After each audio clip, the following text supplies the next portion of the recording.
ومن أصعب الحاجات اللي بتواجه البني آدم إنه يشيل هيمنة ربنا من الهموم. الله مهيمن على همومك، كل همومك في إيد ربنا سبحانه وتعالى.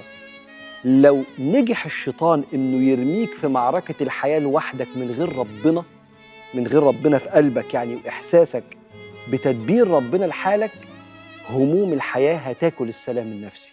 لأن كتير من الأوقات ما بتهجم عليك أحزان الماضي وتصرفات غلط عملتها قبل كده، وحد أذاك وما انتقمتش منه فتحس إنك أنت ضعيف، وخيانة حصلت في الماضي تحس إن الناس كلها جاية عليك، فربك يقول لك ما أصاب من مصيبة في الأرض ولا في أنفسكم إلا في كتاب من قبل أن نبرأها.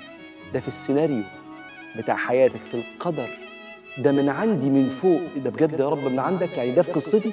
طب خلاص ما دام من عندك خلاص. إلا في كتاب من قبل أن نبرأها إن ذلك على الله يسير لكي لا تأسوا. كفاية أسية وحزن ياكلك وياكل السلام النفسي اللي جواك.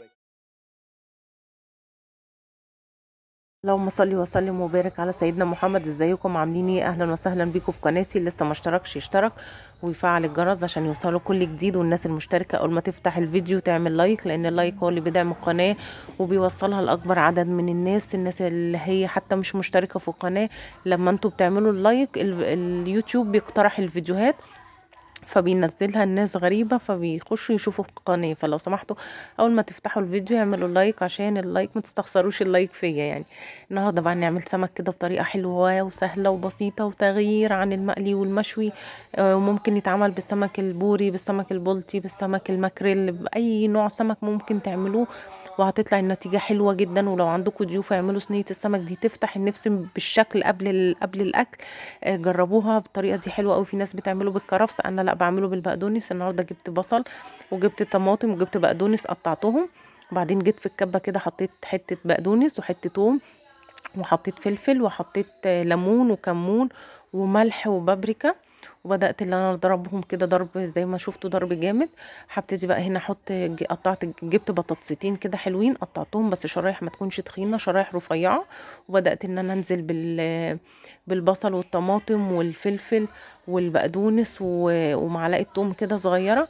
هبتدي احطها على الخلطه دي كلها، وملح وكمون وبابريكا وكزبره، نفس المكونات اللي حطيتها في الكبه هحطها هنا، بحيث ان احنا نتبل برضو الخضار اللي عندنا، ما يبقاش السمك متبل والخضار مش متبل. فلازم تحطوا نفس التتبيله دي كده على الخضار اللي عندنا، وتبتدوا ان انتوا تفركوها كويس. طبعا البطاطس يعني سنه كركم كده، هنبتدي كده نفركها كويس الفركه الكويسه زي ما انتوا شايفين كده، عشان ندخل كل الملح وكل حاجه فوق بعضها.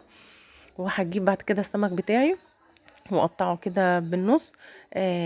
وهبتدي احشيه بقى من الخلطه اللي احنا عاملينها، الثوم بالكمون بالملح بكل اللي احنا عملناه في الكبه. نحشي السمك بتاعنا.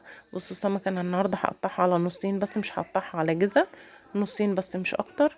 هبتدي اللي انا اقطع كل ده، وبعدين اجيب بقى الخلطه اللي عندنا واحشي السمك بتاعي واحشي كل المكونات اللي عندنا. يعني السمك هحشيه كله بكل الحاجات اللي حطيناها في الكبة عشان يتطعم. مفيش حاجة اسمها ان احنا طعمنا الخضار بتاعنا، لا، لازم كمان السمك يتطعم لوحده. هبتدي بقى احشيه كده كله من جوه كده بالخلطة بتاعتنا، وبعدين هروح هسيبه شوية، وبعدين هروح رصاه بقى كده بشكل كويس على الصينية بتاعتي. الرص طبعا هو التقديم عليه عمل كبير، اهم من الاكل ان احنا نخلي شكل الاكل حلو، بحيث ان العين بتاكل قبل الفم ما بياكل.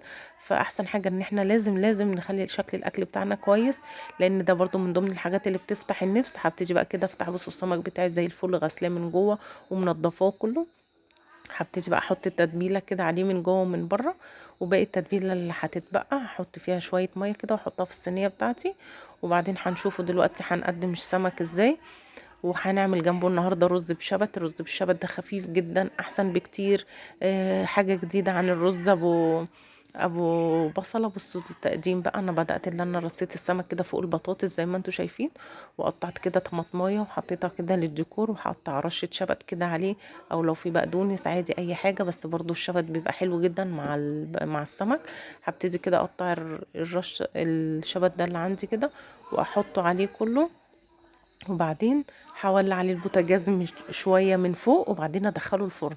دي احلى طريقه لتسويه السمك، بدل ما تدخلوه في الفرن على طول ممكن السمك يستوى بسرعه والبطاطس ما تكونش استوت، فالافضل ان انتوا تحطوه على النار من فوق يستوي، وبعدين تدخلوه الفرن ياخد الوش الاخير بس، عشان تضمنوا ان البطاطس بقت زي الزبده والسمك استوى وبقى شكله حلو جدا. هنيجي بقى الرز ابو شبت، هحط شويه زيت، ما بحط السمنه، شويه زيت، وببتدي احط فيه كده بصلايه صغيره بفرمها ناعم كده في الكبه، وبعدين ابتدي اشوحها. بحط وبعدين بكون مقطعه عندي حزمه شبت، بروح راميها على البصل بتاعي، واحط بقى ملح وفلفل اسود وكمون واحط الميه بتاعه الرز، وبعدين اروح حاطه الرز بتاعي. الرز بالشبت حلو جديد، تغيير عن عن الرز بتاعنا اللي هو ابو بصله.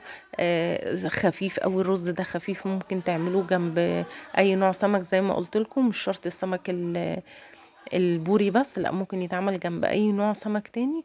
فجربوه جديد وخفيف، واللي هياكلوا عندكم هيسألكم انتوا عاملينه ازاي، لان الطريقة بتاعته مميزة وجديدة، طريقة مطاعم بجد، حقيقي حلو جدا جدا. انا من ضمن الحاجات اللي جربتها جديدة بس عجبتني جدا جدا، وان شاء الله مش هبطل اعملها كتير يعني. هنا قطعت حزمة شبت كاملة كده، وبدأت اللي انا انزل بيها على البصل، وهديها برضو تشويحة، مش هسيبها كتير على النار عشان خاطر ما يعني ما هنحط كده رشة، هنحطه كده الشبت كله زي ما قلت لكم، مش هنحطه مش هنسيبه على النار كتير عشان ما يمررش، لا انا بديله بس تشويحة كده مع البصلة، وبحط البهارات بتاعتي، الملح، فلفل اسود، بابريكا، كمون، طبعا اي حاجة تخص السمك لازم يكون كمون. وهبتدي احط الميه تغلي، هروح نازله بمعيار الرز عادي زي الرز البلدي، كوبايه رز عليها كوبايه ميه، ما بياخدش اكتر من كده.